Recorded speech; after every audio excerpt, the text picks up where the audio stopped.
చాలా బస్సుల్లో air suspension అని రాసి ఉంటుంది. గుంటలో బండి పోనిచ్చినప్పుడు మనము నడునొప్పి ఫేస్ చేస్తాం. అంటే బండికి సస్పెన్షన్ అనేది ఉండాలన్నమాట.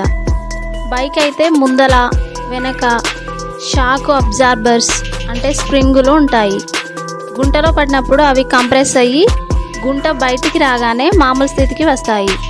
కార్లకు బస్సులకు 20వ శతాబ్దము చివరి దాకా సస్పెన్షన్కు స్ప్రింగ్ కాయిల్ కమాన్ కట్టలు కూడా వాడేవారు.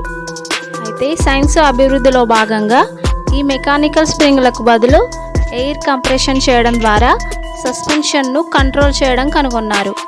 వీటిని మొదట వాల్వో బస్సులలో, తర్వాత ప్రైవేటు ట్రావెల్స్ వారు మామూలు లేలాండ్ టాటా బస్సులలోనూ పెట్టించుకున్నారు. లీఫ్ స్ప్రింగ్ సస్పెన్షన్ అనేది మంచి లోడ్ను మోసే సామర్థ్యాన్ని అందిస్తుంది. ఛానల్ని సబ్స్క్రైబ్